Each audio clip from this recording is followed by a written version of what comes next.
Could I suggest that you mute yourself in order to avoid any interruption? What we'll do is I will invite speakers to speak for about 5-7 minutes maximum to present their position. Then we'll have a small panel discussion where I ask you about your recommendations to the international stakeholders, and then we will invite questions from the audience.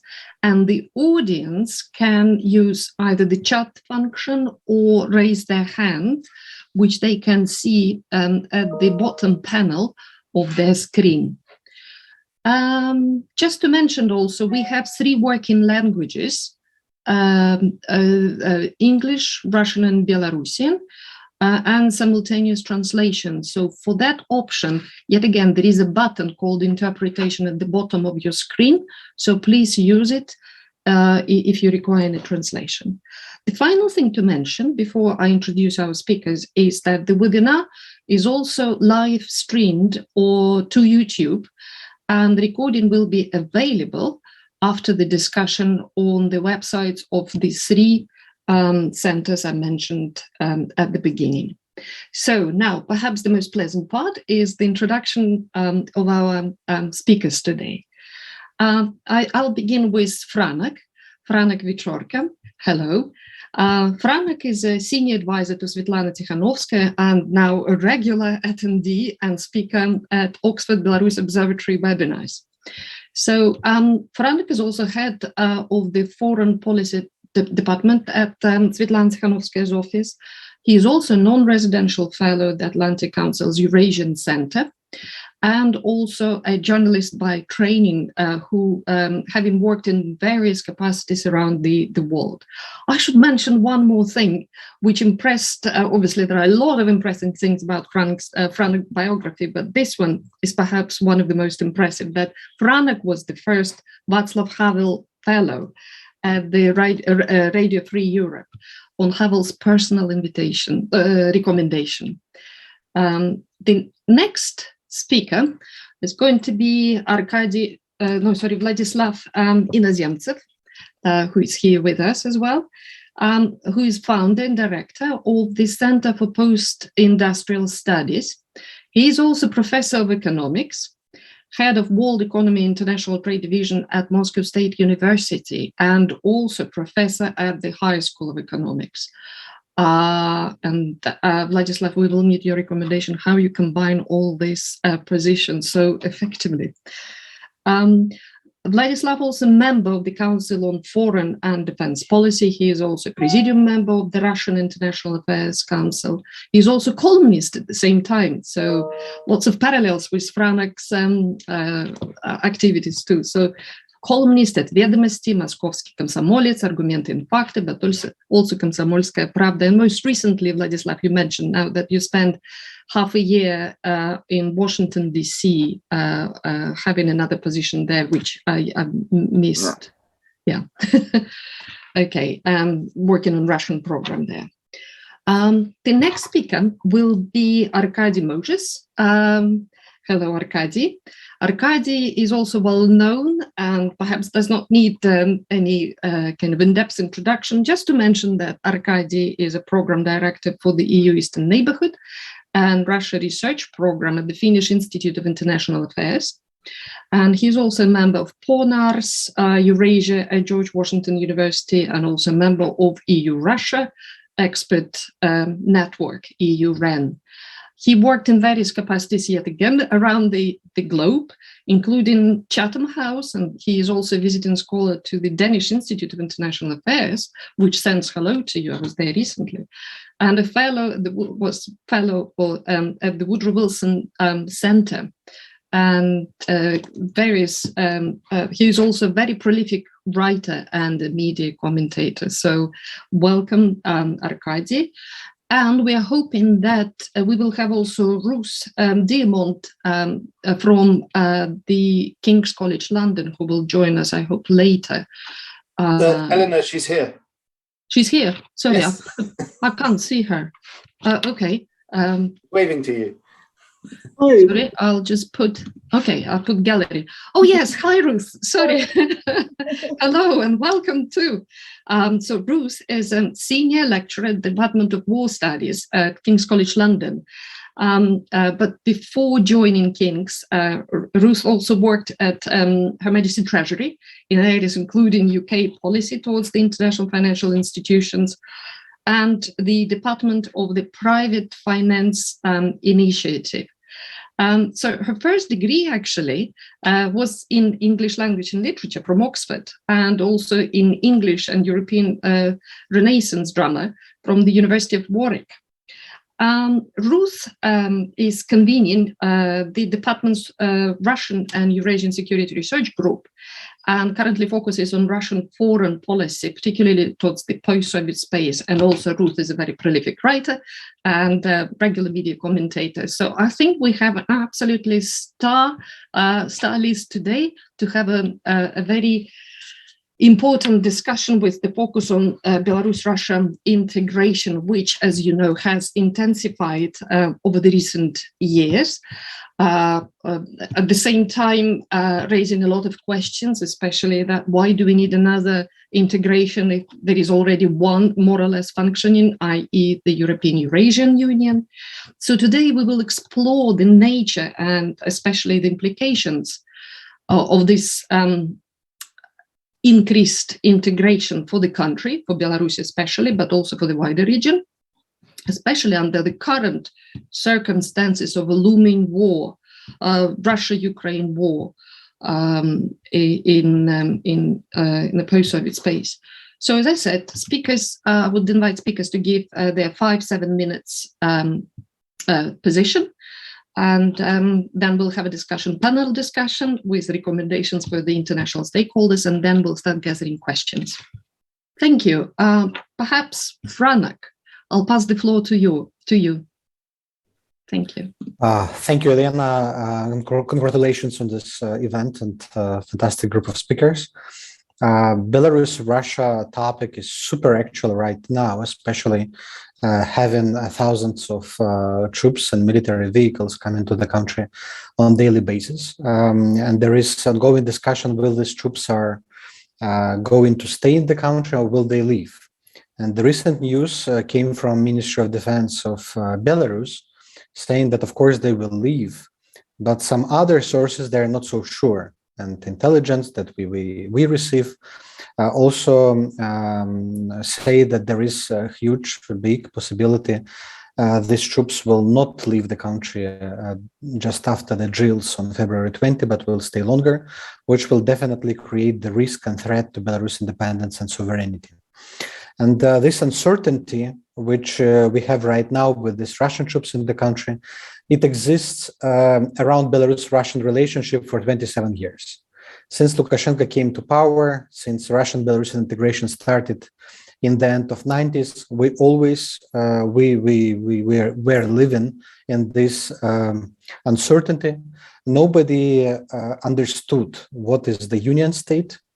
The road maps, which we discussed heavily last year, were also actual topic in 1999.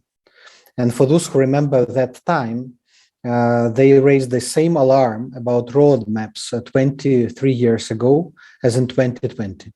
It means that on one hand, there is the willingness to live together, to find a way to collaborate, to build transparent relationship, but there is no clear understanding within Belarusian society how this relationship, how this integration should look like. In 2020, we faced not geopolitical protests. There was no anti-Russian slogans at the rallies. And back then, there was no strong anti-Russian feelings within Belarusian society. The number of those who were pro-Russian and pro-European before Revolution 2020 and 15, 20 years ago didn't change significantly. Always there was a big group of those who believed that Belarus must become part of the EU. Always there was a group more or less the same pro-Russian Union, but the majority was always choosing either neutrality or being in alliance with both. Belarusians believe, and this become part of our mentality, our narrative, and our ideology, that we can be in good relationship with both the European Union and Moscow. And this was part of the revolutionary narrative in 2020 as well, despite Lukashenko's attempts to present Belarusian protests as purely anti-Russian and pro-Western. Since the fall 2020, the attitudes towards Russia changed a bit, and there is a definitely growing anti-Russian sentiment among a protest core. People are offended that Putin, Kremlin decided to support Lukashenko, first financially, then informationally. They sent Russia Today specialists to the country, and right now they basically holding Lukashenko on the shoulders of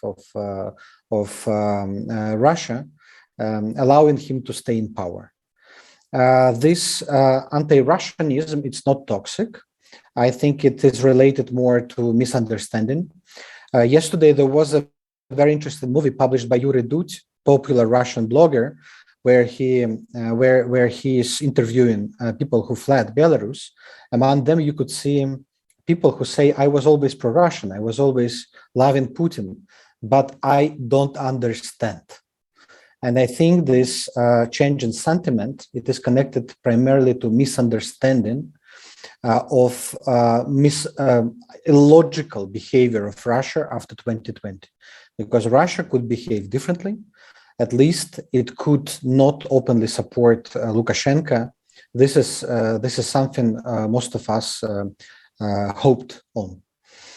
Roadmaps on integration, which were signed last year, was a very big deal, was in the center of discussion. It was a huge concern for all of us, but since these roadmaps were signed, there was no real progress. A few days ago, we had the conversation with our contacts within nomenclatura. Some of the people are still in the regime, some of the people left recently, but they say that no many people really believe that these roadmaps will be implemented. And therefore, we should not raise alarm, we should be cautious, we should be attentive, but we should not be alarmistic here. We should not fall into panic that Belarusian independence is already solved. A few days ago, I saw the Polish video where the judge decided to not give Roman Protasevich to Belarus. And he says, as an argument, that Belarus perhaps is not an independent state anymore.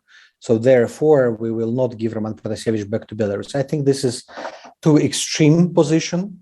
I think we are not yet part of Russia.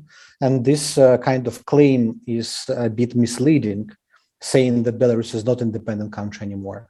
But on the other hand, assumption that Lukashenko is fully independent player who decides what to do and what to do not, it's also misleading.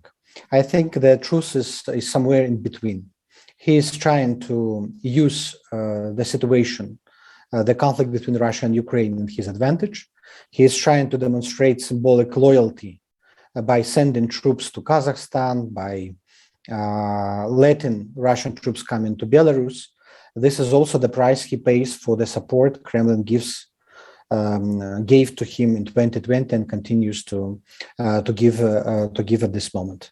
But we don't believe that this support it is something unchangeable. We don't believe that Russia will be always working with Lukashenko, because there is, I think, clear understanding that Lukashenko will lie, will cheat, and will use every opportunity to lie, to fake things that he promised. But on the other hand, we should not also put all eggs in one basket and believe that Russia will help us in solving the crisis in the country. So today we, as the Office of Svetlana Tikhanovskaya, we are trying to balance in our narratives. Svetlana Tikhanovskaya was given a very clear mandate to lead the country to new elections. People who voted for her represented both pro-Russian and pro-European audiences and pro-neutrality groups as well. And we hope that at some point, when the moment of negotiations will come, Russia, along with other neighbors, along with the US and EU, will agree to become mediators in the negotiations on the future of Belarus. This is our primary goal. So we, So I will stop here, and we'll leave time for discussion. Okay, thank you, Franek. On this very note, especially when you mentioned the challenges, but also potential benefits here, I would like to take us directly to Vladislav and perhaps ask him what kind of benefits is now being anticipated from this tighter union, especially for Belarus, because somewhere in the news I also read that Belarus expects about $1 trillion of direct revenues. Where from and how come? But anyway, Vladislav, the floor is yours. Look, first of all, I would say that I agree with Franek in almost everything he said, except of some kind of conclusions. And first of all, it's absolutely true that Lukashenko is still an independent leader. He believes actually nothing has changed since 2020. From the time before the elections, he feels strong Russian support. And I think the support will endure because President Putin now sees Lukashenko. Maybe, of course, he doesn't see him as his puppet, but of course he will continue his support for very different reasons. I argued many times that Russia repeated what Lukashenko did in Belarus with some, with some time difference. For example, Lukashenko started with re-establishing the Soviet insignia, and Putin started with the same kind of things when he came to power in 2000. And a lot of steps were just repeated. And I wrote a big article in 2015 in Vedomosti newspaper in Moscow saying that Russia is going just the same path Belarus is going. And we saw repetition of the actions of Lukashenko when Putin changed the constitution and lifted the limits for presidential terms and whatsoever. So there are a lot of things in which Russia follows Lukashenko regime. And therefore, for Mr. Putin, is very, very harmful if Lukashenko's position is challenged, because he looks on him like on himself. But a little bit more Lukashenko has more experience in power than Putin for around 7 more years. Anyway, I think that Putin will not allow Lukashenko's regime to crumble just because it would be seen as a prerequisite for the Russian regime demise as well. Another point is about the integration. Look, the talks about the integration are going on for 20 years. In many cases, it was quite successful. The economic integration between Belarus and Russia is by far the most intensive in the post-Soviet space. And the citizens of both countries have quite equal rights on the territory of another country. And so I actually would not say there is a lot more to be achieved in this integration movement. And therefore, I have not surprised. It was not a surprise for me that after these roadmaps were signed, nothing actually happened. And I would not expect everything to happen, except, for example, of single currency, which Lukashenko opposes, about the united leadership of the military forces, which Lukashenko opposes. And so, therefore, I would say that Franek is absolutely right, saying that no one should fear the integration like it looks now, except one point I would add. This point is about economy. And what is changing now is the increase of economic influence of Russia over Belarus. It's not only because of new loans and financial assistance Russia produces, but first of all, because of Western sanctions. I would say Russia will will get more and more control over Belarusian strategic industries. For example, the potassium industry, because I think oil products will be exported via Russia with Russian counterparts, with Russian intermediaries. And therefore, I think that even part of the former revenues Lukashenko got from the strategic industries will somehow flow into Belarus from the Russian side. And this will increase because Russia has a lot of interest in controlling Belarusian strategic enterprises. There are some Russian oligarchs who are very interested in doing this for purely economic reasons.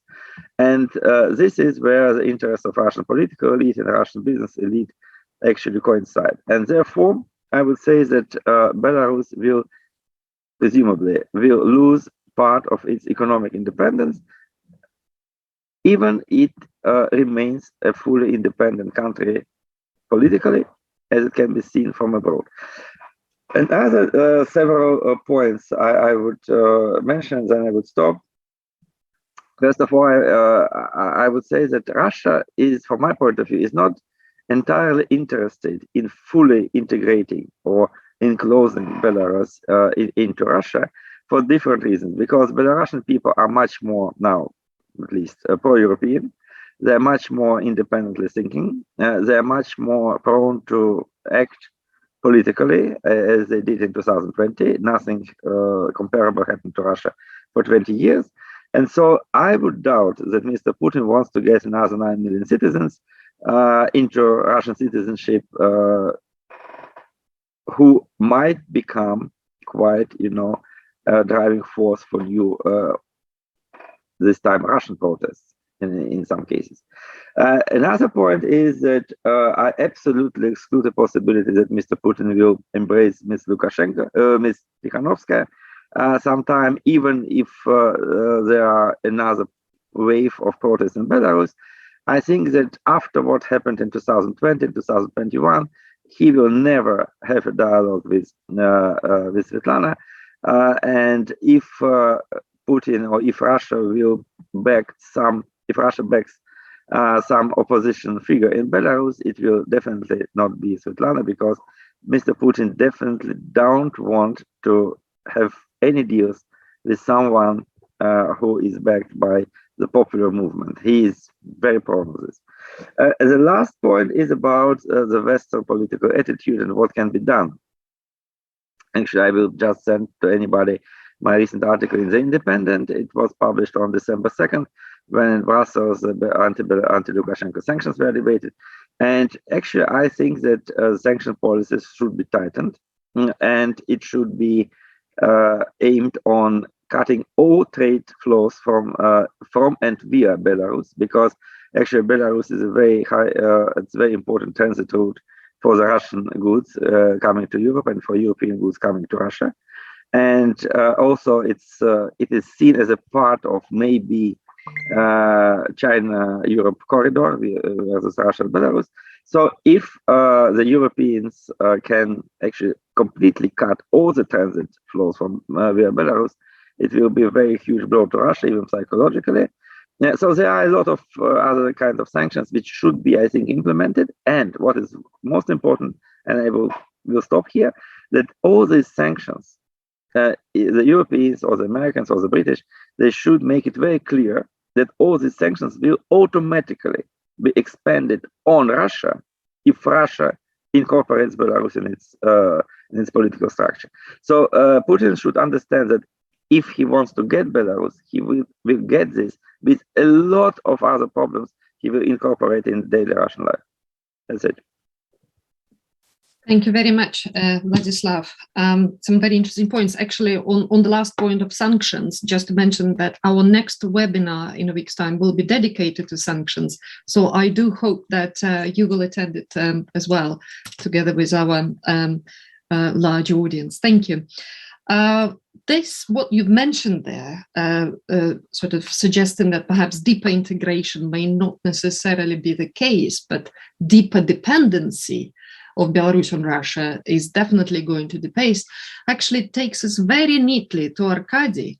And I hope that Arkady will be able to say a few words, the views across the border. So Arkady, what's the view on the situation from Finland?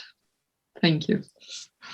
Well, I'm thankful for the invitation, but I will give you my point of view. I will probably disappoint you, but Belarus in a situation, Belarus especially now, is not at the center of attention in Finland. So there's a group of people that follows it, but this group is still small. I'll make several points. One is I'll also have an opinion. I also have an opinion about the integration, a terminological opinion. I think that essentially it's a wrong term. Speaking about integration, the way we know it from Europe in the Belarusian case is irrelevant. It's essentially a bureaucratic exercise. Some people were paid for more than 2 decades for reshuffling papers, which they did successfully, and they continue doing so. And this 28 programs that we've been talking earlier today is a great example. People were negotiating this document for 3 years. Its validity was 26 months. It's only valid until the end of 2023. In order to enact this document, according to the Russian Prime Minister, we would need another 300 to 400 acts passed by respective parliaments and so on and so forth. Probably people who negotiated or authored that document know how weak it is and how it would not be able to pass any scrutiny, and that's why it has not been published. There's no text to analyze because I suspect it's absolutely empty. There is one great program on cooperation in the field of tourism. Okay, that's definitely important, but maybe that we should know a little bit more about what has been prepared by the 2 diplomatic teams. I suspect that pretty much the same can be said about the new military doctrine of the Union State. Because some people were thinking it's an innovation. It's not. The military doctrine of the Union State has existed since 2001. Yes, this current one was negotiated also for a long time, and Lukashenko was trying to make it a kind of a instrument or lever vis-a-vis Russia. But the point is that it's probably not that important. What is important is exactly what Yelena has said. We should ask ourselves a question: whether Belarus's dependence on Russia has reached a critical degree. Because this country has been going along the way towards the increase of its dependence on structural dependence on Russia, I repeat. Not since the day Lukashenko came to power in 1994, but since the day Putin came to power and Lukashenko faced choices. Before that, he could have had illusions whether he was going to become a president of Russia one day. But from that moment on, it should have been clear to everybody that he wasn't. So he had choices to make, and he made the choices. And the choices were the increasing Belarus's dependence on Russia. If you look Vladislav has been talking about the economy. It is kind of obvious that if your economy should be subsidized by Russia at times by 20% of GDP, and in better days to 10 to 15% GDP, your freedom of maneuver is pretty much limited. If you sell your biggest asset, or not even sell, give it to the Gazprom, the gas transportation system, which Ukraine refused to do, and that's why it kept certain leverage, which Belarus hasn't. You should understand that the economic underpinning of your independence is not that great. And that was Lukashenko's choice. And that was Lukashenko's choice to bring Belarus into the Eurasian Economic Union, a community before. It's not because somebody twisted his hands, as it was in the case of Armenia. It's because he thought that was right for his country. If you look at the policy, which should be the backbone of a sovereignty of any country, which is the education policy, what was the ideological policy of Lukashenko? That Belarusians are Russians with a quality stamp, that probably education in Belarusian is not that much needed. Correct me if I'm wrong, but I don't think there is any university in Belarus with the Belarusian as a language of instruction, and so on. And that could have been changed. But he didn't want to change it because he thought the right way to go was basically to exterminate the Belarusian ethnic, not even necessarily ethnic-based identity, but the features that would differentiate, distinguish Belarusians from the Russians. There was a point when 65%, according to official data, when 65% of content in all the Belarusian media was coming from Moscow, and so on and so forth. And then you take security sphere. I mean, Belarus was considered to be an extension of Russia in the military sense for more than a decade by now. And again, that was because he thought that was the way for him to go, because he, like his like-minded people in Kremlin, thought that a threat to Belarus would be coming from the West, that NATO was the enemy, that NATO was the problem. And that's why he wanted to have this integrated air defense and hundreds, if you take years, drills, exercises of different scale, all this West exercises, all this Union Shield, you name it. I mean, it's been going on for decades. So is there an independent Belarusian military at the moment? Probably not. I mean, if there's anything integrated into the Russian military, it is the Belarusian, into the Russian military, it is the Belarusian system.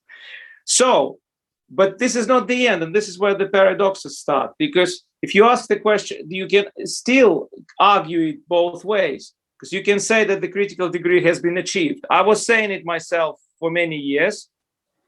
If you read everything I wrote between 2015 and 2020, when so many colleagues were enjoying the policy of sun warmth that the West was conducting towards Lukashenko, of which I was radically critical and couldn't ever agree with that policy.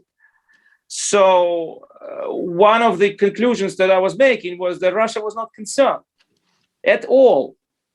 I mean, okay, there were some signs that there might have been certain disagreement in Kremlin. Of course, there was no trust to Lukashenko, but there was no real concern. Russians knew that the dependence was high enough so that they could take it easily. Thank you. Thank you, Arkady. But this is not the end, because as I said, you can argue it both ways. And this is where I'm coming to the optimistic part of my, or hopeful at least, part of my presentation. For as long as there are no military bases of Russia on the territory of Belarus, and more importantly, for as long as Belarusian army has not become a part of an invasion in Ukraine, you can still argue that this critical line, the point of no return, has not been passed. Because all we know from history, and for what, for example, differs the Cold War period from the post-Soviet period in terms of the Russian control over certain countries, is that there are no military bases of Russia in the countries where they're not welcome. There was an exception, Sevastopol, and we know how that ended, but that was still an exception. And or the rule, if you want. So for as long as there are no these bases, you can still argue that the critical line has not been surpassed. And I will argue even more. Even if that happens, the situation will not be irreversible. Because again, what we know from history, from the WTO, which was not in those days the World Trade Organization, but the Warsaw Treaty Organization, you can have bases for decades, but that's not the end of history of an individual country. So my recommendation, and this is where I'm ending, is that even if bad things happen, people should not give up in advance. They should not accept as a given and as a granted that the future of Belarus would always be either neutrality or Finlandization or a defense alliance with Russia. Things can change, circumstances can change, and I think what we should do is, instead of promoting this narrative, be promoting the narrative about the possibility for Belarus to have a European future. Thank you. Thank you. Thank you very much, Arkady, for actually shifting slightly from your apocalyptic note to a bit more positive, hopeful vision of the future. But it still brings us to a very important point, this military doctrine, which you say there is nothing new, and yet we have 100,000 troops present at the moment on the territory of Belarus. I wonder if Ruth could possibly say a few more words, especially in terms of Russia's foreign policy and sort of views from Europe on that as well. And then we'll take it from there for a small panel discussion. Please, Ruth. Yes, and thank you, and thank you for the invitation to take part in this extremely interesting and extremely important discussion. So I was asked to, and I want to talk about the Western perspective, understood in very general terms. So really the perspective that we can see coming out of Western institutions, particularly NATO, but also key European states, or some key European states, and I'll talk perhaps a little bit more about the UK, since that's where I am, and also the US. I think I would preface this by saying, as no doubt everyone is already very well aware, and as we can see in relation to the debates about Ukraine at the moment, there is not a single Western perspective, right? So the position that we can see developing on questions of, the Russia-Belarus relationship, as well as Ukraine, the position that we can see emerging, say, in Germany, looks rather different to the position in the UK. But with that proviso, I think we can say some general things about Western governmental and media, and to a degree think tank perspectives on all of this. I should also say that this is not an endorsement, right? These views are not necessarily mine. So I think the first thing is to recognise is that for very many years, I mean, really the whole of this century, and to a very large degree, both Belarusian domestic politics and perhaps particularly foreign policy have been understood by Western states and by key institutions really as an extension of the Russian state. There hasn't been a proper attempt in many cases to properly engage with the idea of Belarus as a distinctive international actor, with a capacity to develop an independent, particularly an independent military policy, for reasons that I will come to. But if that's been the case generally, I think it's been particularly the case, of course, in the aftermath of the 2020 presidential elections. And since then, really, most Western analysis, I would say, particularly the media and also a lot of governments, have really portrayed Lukashenko as entirely dependent on the Russian government. And therefore, it's assumed, really, all Belarusian government actions as being determined by the Kremlin. And this has been the case, I think, even when the actions of Lukashenko are obviously not really in the Russian government's interests, such as the threat last autumn to cut gas supplies to other European states. Even that was often interpreted as a maneuver by Putin. And so any further moves to formalize Russia-Belarusian integration are going to be understood in the same way, as a function of Russian power over Belarus. And they're often interpreted in Western analysis as evidence of Putin's ability to extract any price that he chooses for shoring up the Lukashenko presidency. But one of the things that's striking, at least striking to me, is the complete absence of comment in certainly in the British and the American governments on these recent developments, on the additional moves to push forward the Russia-Belarus Union. There hasn't really been any engagement with these developments, and this reflects a much longer term lack of discussion about the specific idea of a Russia-Belarus Union, including any discussion really of a formal military union. To a significant extent, this has been reflective of as I think I said a moment ago, a kind of shameful lack of engagement with Belarus as a state before the 2020 elections. But I think it's also, and this has already been touched on, a product of the more than 20 years experience of the failure of the Union state to manifest as a politically meaningful institution. And I think for a lot of Western governments and analysts, it falls therefore into the same category as a number of other post-Soviet regional structures, the CIS initially, and to a degree, although maybe less so now, the CSTO, really as paper institutions that reflect Russian dominance and which don't progress to more meaningful life because there's no incentive for Russia to develop them, or in some cases because conflicts over their direction between Russia and the other member states prevent it.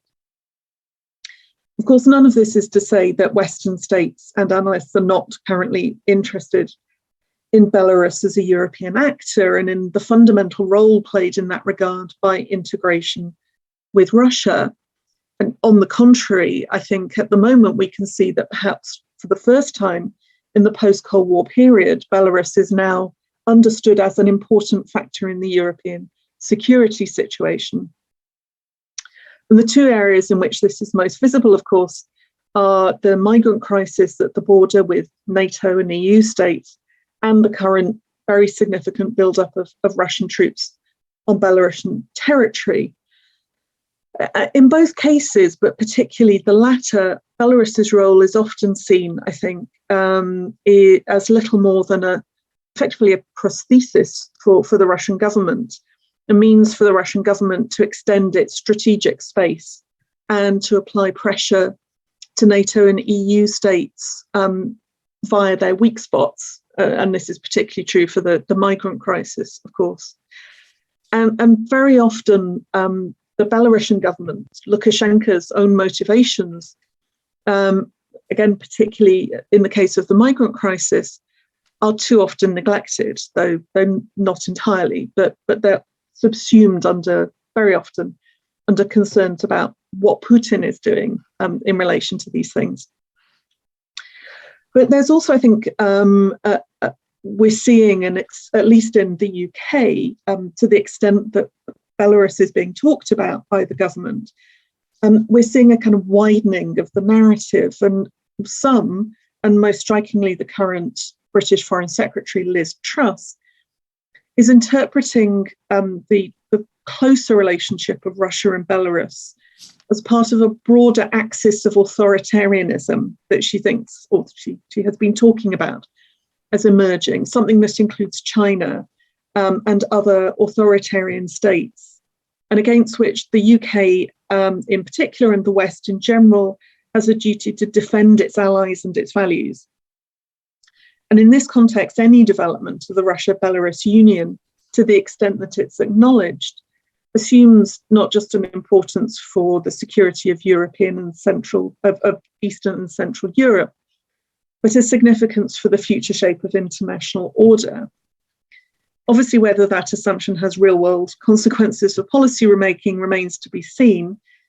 But if there is war in Ukraine, and particularly if that involves invasion from the territory of Belarus, that narrative of Belarusian integration with Russia as part of a global struggle between democracy and authoritarianism is only going to strengthen. I'll stop there. That's great. Thank you very much, Ruth. It gave us another very comprehensive and I would say rounding discussion and a focus to continue. So could I please, before we open the floor to the audience, I would like to have a very short, given the time, discussion between ourselves. And the question, I would like to go back to the original question, who needs this union? And then I thought, after listening to all of you, that what kind of new union actually both parties seek? Because someone in the audience actually mentioned that if anything, nothing has really changed, and just rehearsing the same points, except that the military presence of Russia has clearly increased on the territory of Belarus, and it looks like this union is increasingly turning into a political military union, security union of some sorts. And would Lukashenko still remain independent in his decision making in that sense? Ruth mentioned CSTO, and I don't think it's a paper institution, at least not the way it acted recently in Kazakhstan, how quickly it resolved the crisis.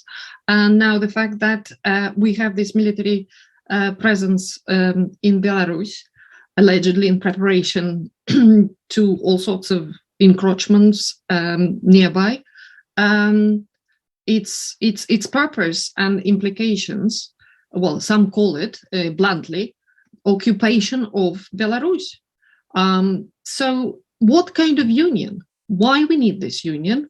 And independence of Lukashenko in that sense. Who would like to go first? Franek. Of course, yes. I think that's the right question. And when people in Belarus are asked about union with Russia, everyone understands different things. I think in the mindset of Belarusians, they see union both with Russia, with the European Union as something mutually beneficial, transparent. They can freely travel, they can open business. So it's about comfort of life. But when you ask them through the surveys, we can see it, about the currency, should we have joint currency, then the number of supporters of union decreased 10 times. When you ask, should Belarus and Russia become the one state, this number is always between 4 and 7% maximum, never more than 7% of support. So when we ask about military bases, there will be more or less same number. So Belarusians want to be in union, preserving their status of the neutral country, the bridge between West and East, which became the part of mentality. When I was in school, and the first year grades of school, you're explained that Belarus is the bridge between Russia and the West. And I think this is the way of thinking of ordinary Belarusians right now. But they want to be the bridge, they want to be in unions, they want to be friends to everyone, but they don't want to lose what they have. Languages, their own territory, their own governance system, their currency. The level of this non-toxic nationalism, it increased significantly in last 20 years. When I was in school, and when you ask about which country is the closest to Belarus, of course it will be Moscow, Russia. It was like the ultimate goal, to finish somewhere in Russia, working with business or making some profits there. Right now, it's not this way. Many IT companies right now, they actually are very good symbol of this modern patriotism. They say, yes, right now we can't make business in Belarus, we emigrate in order to come back to Belarus. Students who are accepted for the foreign scholarships, many of them plan to come back to Belarus. And I think because they love Belarus, because they want to see Belarus independent, and they will never accept that Belarus will be part of Russia, let's say. And military bases, I think this is something which sounds like nightmare for many. Belarusians don't know about existing military bases. De facto we have, which are not military bases as we usually see them. But there is a training center discussed near Grodno, which actually is supposed to become the real military base. And why people don't protest against it? Because they don't know. Why people don't protest right now against Russian troops coming to the country? Because they don't see it. We are here on this Zoom, we know about it, but for absolute majority of the people who are in the country and living in the information vacuum, all these events are not happening. They don't know what's going on. And this is the problem, and this creates additional risks for Belarus independence because many things can happen behind the scene. Thank you very much, Franek. You see, that actually poses a lot of questions in some way. So when we talk about union, Belarus clearly was very much interested in economic benefits in the first place.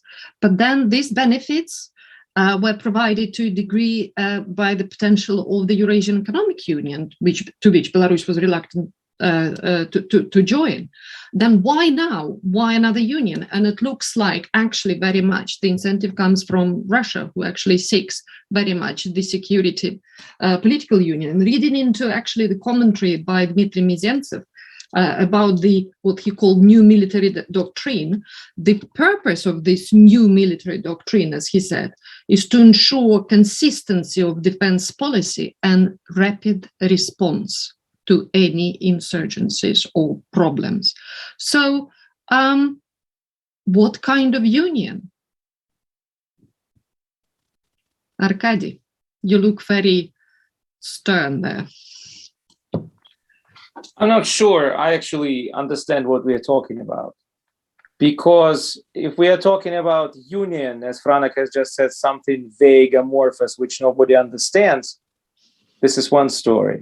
If we are talking about the union state, which is something bigger than an international organization and something less than a state, if we're talking about the latter, that probably only Lukashenko needs it because he thinks or used to think that this is a channel through which he can get extra money from Russia. I don't think he thinks that now, because Russia has become much less generous and lavish than it used to be. I mean, again, I've been arguing that the Russian policy can be called same for less, and I've been arguing it well before the August 2020. In order to continue the defense cooperation, you don't need union.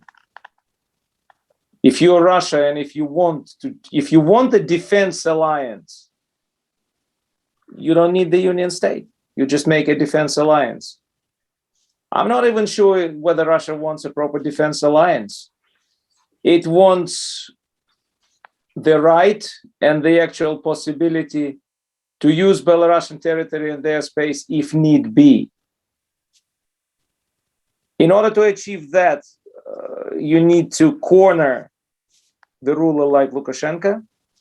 And this is, I think, what it has been doing more or less successfully, still more or less, not 100% successfully, more or less successfully. But again, that's why I started, that talking about integration makes less, just to have a discussion about that has less and less sense. You have to see, it's a relationship which could have been the examples of or parallels to which could be found in the 19th century. A big state and a small state, and a big state offers something to the small state it cannot refuse. But you don't need all this cover, you don't need the fleur, you don't need the fog. You just come and talk straight. We'll see how that's going to be. Mm-hmm. Thank you very much. And being conscious of the time, I will probably now open the floor to the audience. And there are actually some good questions, one for Ruth, and one I think I will direct to Vladislav. So Ruth, there is a question from Anna Davidson. I will read it to you. You said that Western analysis portray the Belarusian government's actions as determined by the Kremlin.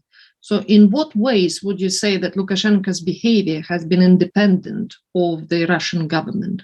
In what situations have you seen that he is or the Belarusian government are confident going against the Kremlin?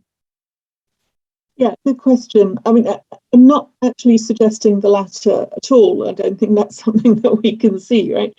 It's more that I think because, I mean, as I'm sure everybody here is all too aware, you know, for a very long time after the collapse of the Soviet Union, there was a kind of analytical disengagement by Western political elites from thinking about the post-Soviet space, right? From thinking about the states that had been part of the Soviet Union.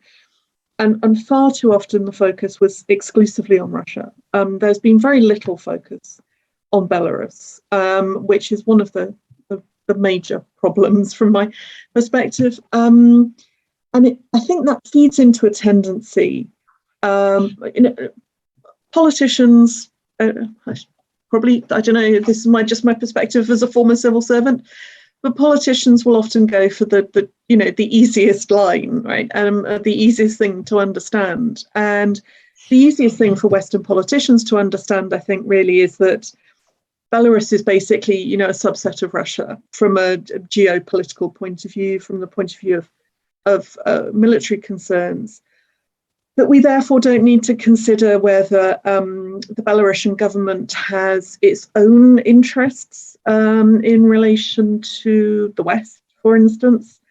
I mean, obviously that's been slightly different in the economic sphere and the energy sphere, but on military questions, Belarus and Russia have been treated as one and the same. Belarus simply as a subset of Russia, and I don't think that's helpful for all sorts of reasons. Firstly, as I say, because you can see that, for example, when Lukashenko threatened to turn off the gas taps in the autumn, that was obviously not something that the Russian government looked on favourably. So you can see cases where there are divergences. But also, the tendency by a lot of Western media in particular to treat the migrant crisis simply as something that Putin has decided that he wants to happen, right? And that the Belarusian government really has nothing to do with it. It's simply there to act as a cipher for Russia. And that, of course, neglects Lukashenko's own issues with the European Union and the desire to test the European Union. So I think, if we're going to if Western states are going to make sense of Belarus as a political and a military actor, there needs to be a recognition that Belarus, exists as a political and military entity, however dominated militarily by Russia. It's not helpful simply to continue to neglect Belarus as an important feature of the European security landscape, which I think is what has been happening. Okay, thank you very much, Ruth, for this answer. There is a question also from Jakub Wallenstein, which I will direct to Vladislav, and I'll read it quickly. Some argue that Russia supports Lukashenko because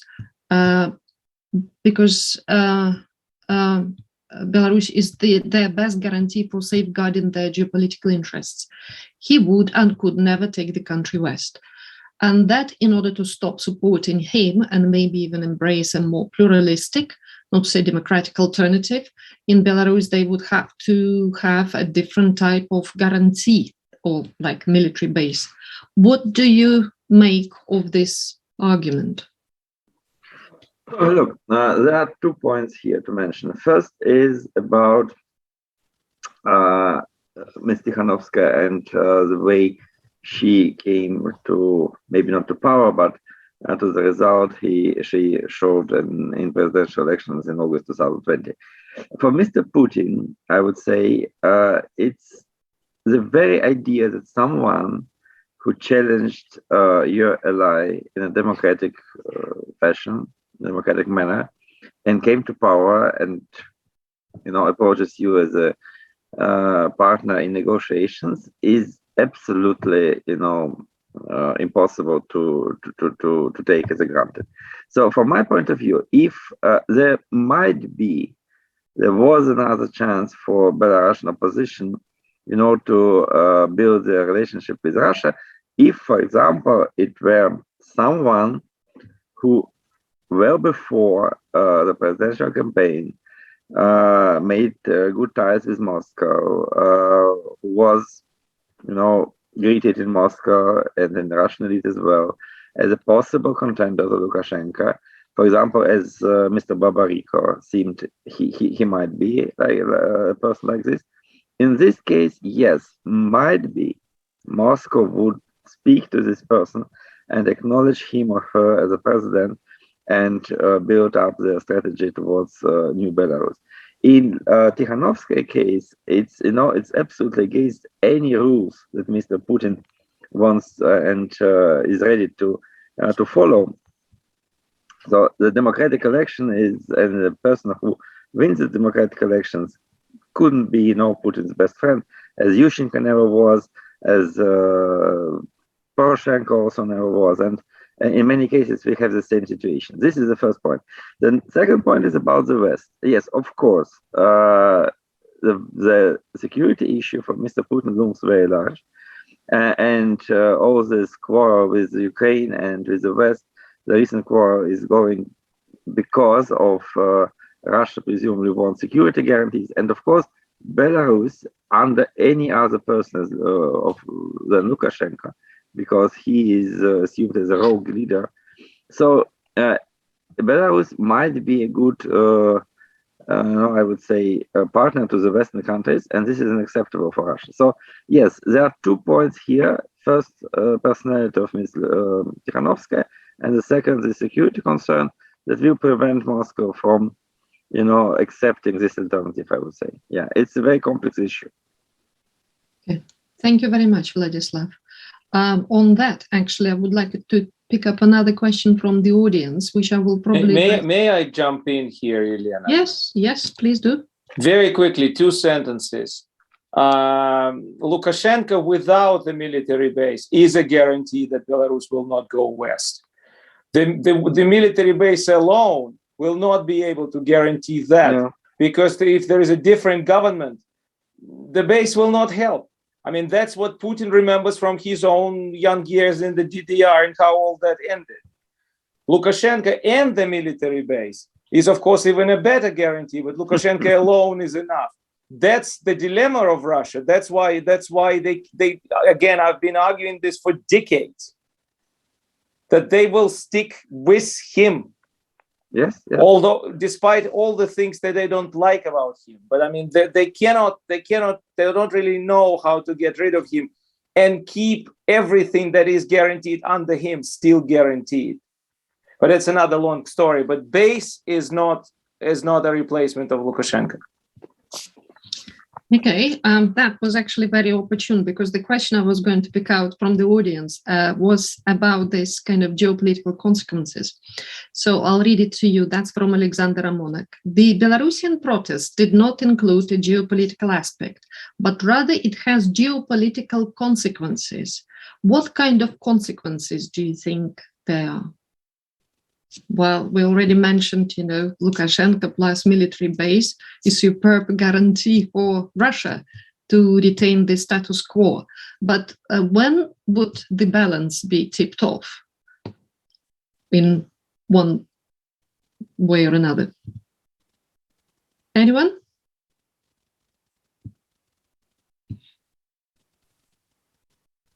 I mean, I'll just jump in very quickly if I can, just to come back to something I was saying before, that I think it's, if not geopolitical consequence in the normal sense, I think that the extent to which since 2020, but particularly in the last few months since the start of the migrant crisis, and now with the crisis in Ukraine, the extent to which the 2020 election and its aftermath is being cast by some Western political figures as part of a kind of evidence of a kind of Manichaean struggle emerging between authoritarianism and democracy, between light and dark. And certainly our current Foreign Secretary seems to be positioning herself very much in that way.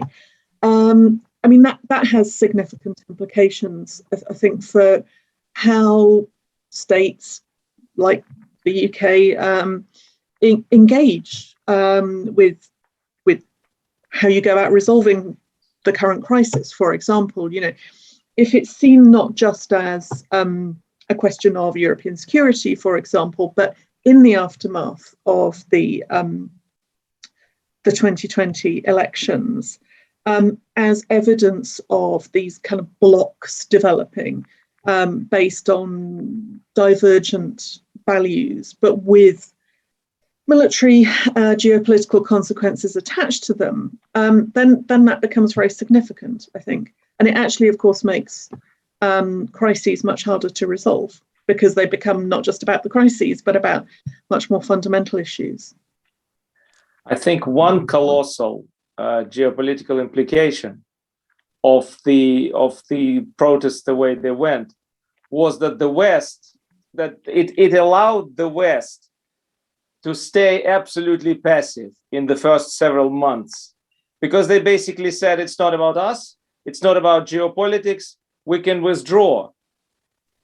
And this is something we are harvesting now, because it's the unwillingness of the West to go into clashes with Russia over Belarus 18 months ago was definitely a factor that convinced some people in Kremlin that the West is weak, and the West will always be retreating as soon as you threaten seriously enough. And that's obviously something that started during the autumn of 2020, when the West was absolutely unwilling to do anything. Maybe because it had its fingers burned in Ukraine in 14, 15, maybe because it thought, and again, we cannot criticize it for thinking that way, that Belarus was already part of the Russian sphere of influence, and it had no chance to snatch it from Russia's hands. But whatever was it, the fact that the geopolitical pro-European slogans were absent from the protest pretty much facilitated for the West the task of staying idle. Thank you. If I may. Ranek, Yeah, I want to agree and disagree with Arkadia on some points. I don't think it's a mistake of protest, because it's not something which was stated or developed by leaders of the group. It was something which was living in Belarusian society. They didn't want to get into the geopolitical fight, and they didn't see the fight against Lukashenko as the part of geopolitics. And we were not able to shape this as the narrative because we were not in control of the crowd. Crowd developed the narrative, and this narrative just existed when we just tried to become the voice for the crowd. But what I agree on, that it's not Lukashenko and Putin who are strong, but this is the West, who are Western countries who are weak, or at least seem to be weak for Lukashenko and Putin.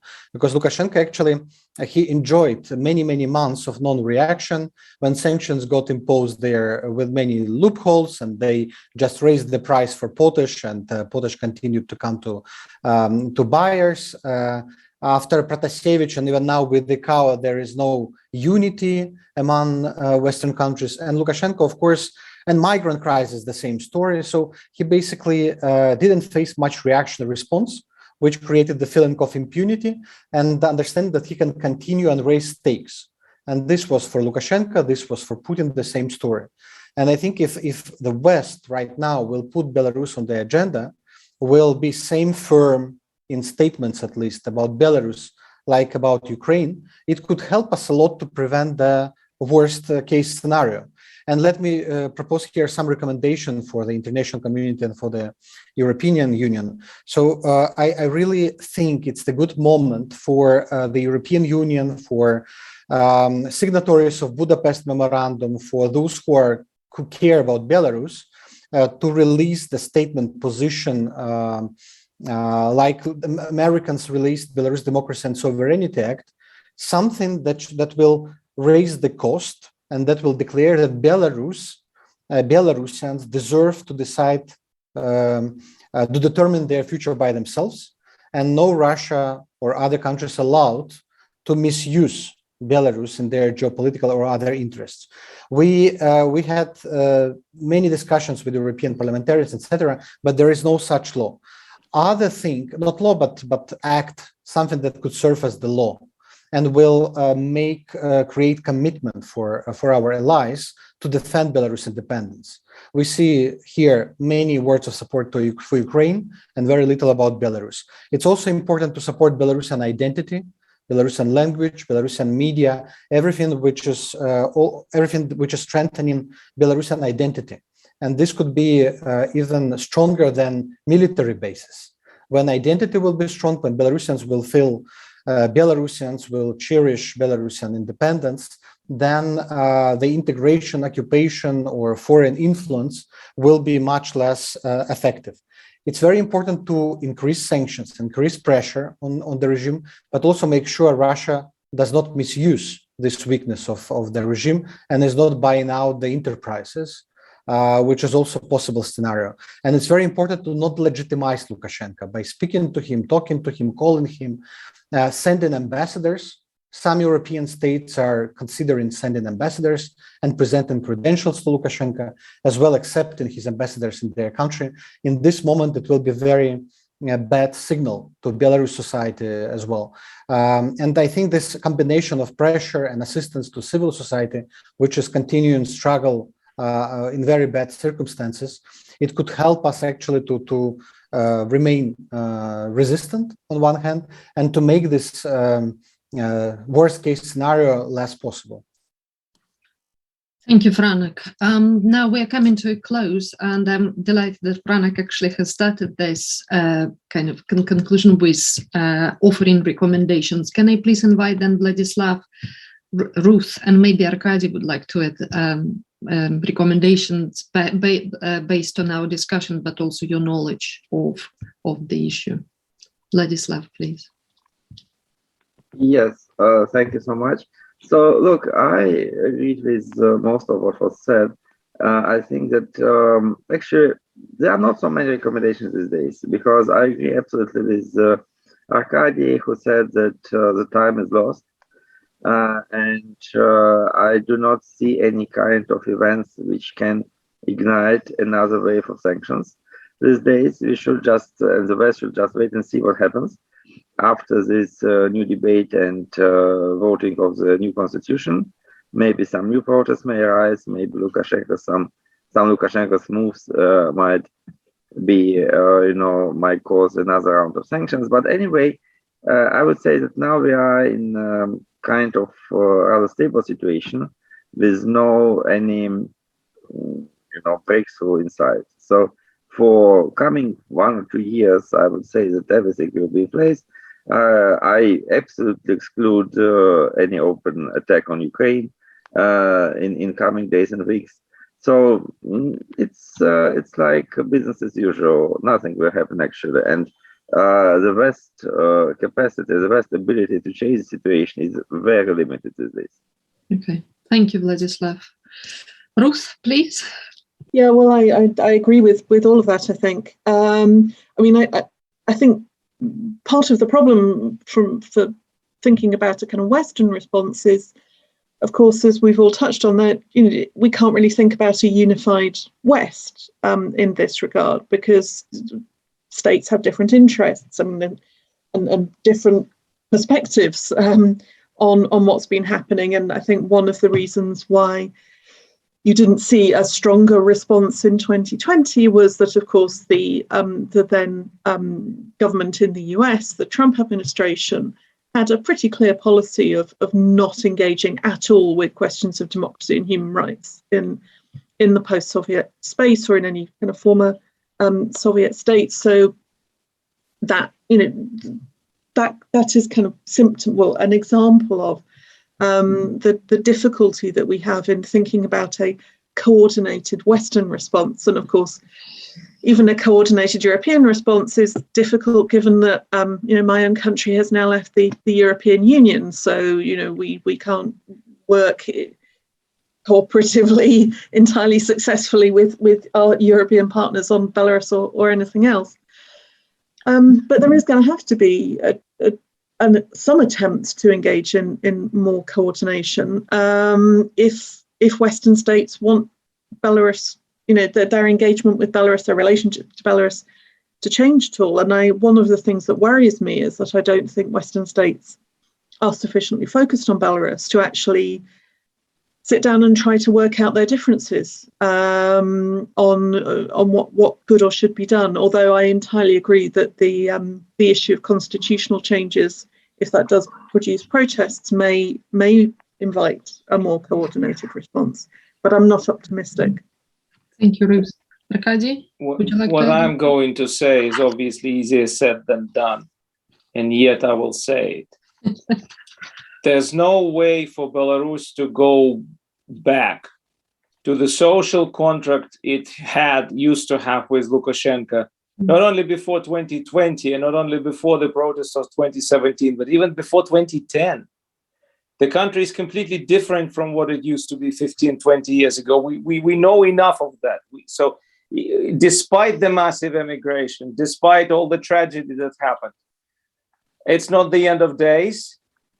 People will think, they will look around, they will not be happy with what they will be offered by this regime, because this regime is not going to change. This regime, you cannot teach an old dog new tricks. He will be talking the same talk he's been talking for the last 27 years. What does that mean in terms of recommendations? This newly growing and indifferently thinking people will need to be shown an alternative. If they are told all the time that, yeah, the majority supports the union with Russia, the neutrality, the neo-Finlandization, I mean, they will be suffering from the syndrome of learned helplessness. That's the only thing. So they need to be shown that actually there is a different future for the country and for them individually. And in that, there is a role both for the West and for the opposition, which is abroad. Because, again, I understand that politicians should see what the potential voters think. They cannot be too detached from the mainstream thought. But that's the function of a leader. You need to lead. You need to change the public opinion, however difficult that might be. But of course, as in a small caveat about the West in particular, I would make sure that some of the people which lobbied the policy of rapprochement with Lukashenko in 2015, 2020 would be held responsible. They would need to be fired, and that needs to be known, because such a terrible miscalculation that was made by the European Union, which led to the fact that the pro-European cohort in Belarus was totally weakened. Before that, it disappeared basically before, and that people in Belarus were not prepared to protest under the slogans of the European choice. Those people who lobbied that policy need to be held responsible. Okay. Thank you, Arkady. Indeed, I think on this more or less hopeful note that the future is actually in our own hands, and more importantly, still in the hands of Belarusians, I think we're going to finish this discussion. Can I just also mention, there were some questions from the audience, including, for example, from Anais Marine, about kind of constitution and text of constitution. Can I please invite you to follow our program, because we will have a separate talk on constitution, and I please ask these questions then. But in the meantime, what is left for me to say that we hope you will join us next Thursday on the discussion about sanctions and counter sanctions for Belarus and by Belarus. And in the meantime, I would like to thank our speakers for this absolutely fascinating discussion. And you see, that's why we find it difficult to stop it, but because you brought out so many important issues to the front. And I also would like to thank the Office of Svetlana Tikhanovskaya and Oxford Belarus Observatory for organizing it. Thank you, and we hope to see you next time. Bye.